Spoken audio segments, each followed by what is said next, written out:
Le Cameroun a maillé à partir avec les droits de l'homme depuis la survenance des crises sécuritaires dans les régions septentrionales et anglophones et davantage ces derniers temps avec des images qui circulent dans les réseaux sociaux. C'est que dans la société entière, que ce soit du côté des institutions étatiques ou de celui des civils, l'homme ne se contente plus seulement de traiter son semblable soit comme un objet, soit comme un animal qu'il décapite, mais il se donne le plaisir d'en faire un spectacle, filmé et montré aux yeux du monde. L'horreur est à son comble. Cela nous rappelle à la mémoire un haut fonctionnaire de l'État décédé le 18 mai 2020 qui, comme un incompris, avait saisi l'occasion qui lui avait été donnée de présider aux destinées de la Commission nationale des droits de l'homme et des libertés pour sonner l'alerte sans cesse, faisant savoir que les signaux étaient au rouge et que si rien n'était fait, le pays plongerait dans la barbarie. On n'en est pas loin aujourd'hui. Il s'agit de Chimuta Divine Banda, né le 26 décembre 1946 à Bafut dans la région du Nord-Ouest. Son cursus scolaire le signale à l'université de Yaoundé et à Nova University aux États-Unis d'Amérique pour des études supérieures sanctionnées par un doctorat en administration publique obtenu entre 1987 et 1992. Mais avant d'achever son diplôme, il était déjà au service de l'État depuis comme chef de bureau pour l'Amérique latine de 1977 à 1978 au ministère des Relations extérieures et chef du service des affaires américaines et océaniennes dans le même département ministériel de 1979 à 1980. L'ex-président Amadou Ahidjo le sollicite ensuite auprès de lui comme conseiller sur l'organisation administrative de la présidence de la République du Cameroun, poste qu'il continuera d'occuper jusqu'en 1986, année à laquelle il est nommé premier conseiller à l'ambassade du Cameroun à Washington DC pendant 4 ans. En 1990, il est fait chargé d'affaires du Cameroun à la Haye aux Pays-Bas. 3 années plus tard, en 1993, il devient chef de service des ressources humaines de l'OIAC, toujours à la Haye. Il retrouve le pays natal en 1999 comme ministre plénipotentiaire au ministère des Relations extérieures, cabinet du ministre d'État jusqu'en 2003, date à laquelle il est nommé à la tête de la Commission nationale des droits de l'homme et des libertés en remplacement de Solomon Forngwe décédé.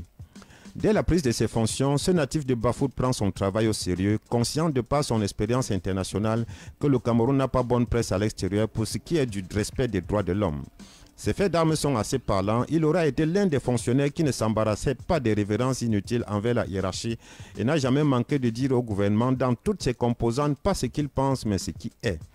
Dans le rapport d'activité 2018 de la Commission nationale des droits de l'homme et des libertés au sujet des attitudes des autorités quand il s'agit de s'assurer du respect des droits de l'homme, il écrit, je cite, « La Commission nationale des droits de l'homme a également dénoncé le refus par certaines autorités de l'accès à certains lieux de privation de liberté, toute chose qui conforte ainsi l'idée répandue selon laquelle ces lieux constitueraient des foyers de torture par excellence.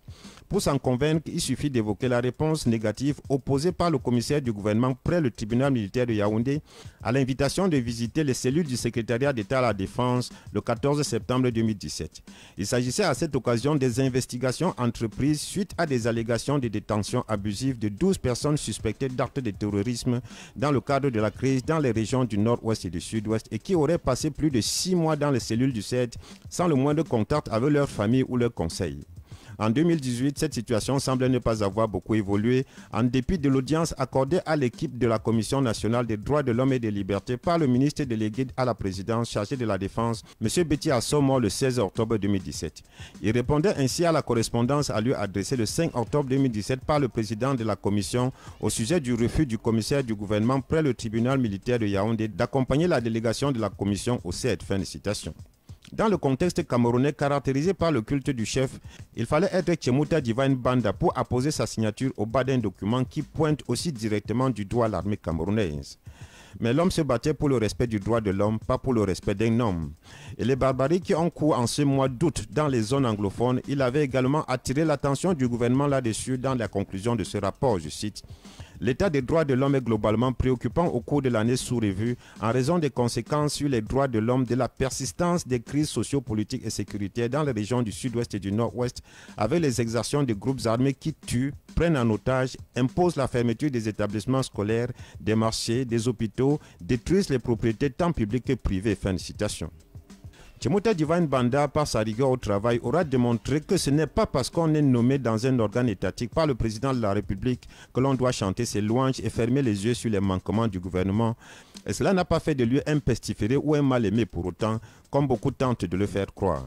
Malgré son franc-parler, il a été désigné pour faire partie de l'équipe affectée à l'enquête sur le massacre de Garbo du 14 février 2020.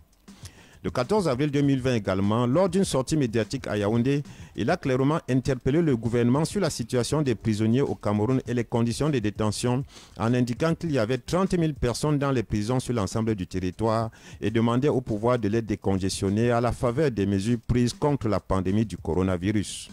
Même si ce cri n'était pas entendu, il est parti à 74 ans, convaincu qu'il a essayé à sa manière de donner un contenu à cette sagesse qui dit « fais ce que doit, advienne que pourra ». À demain.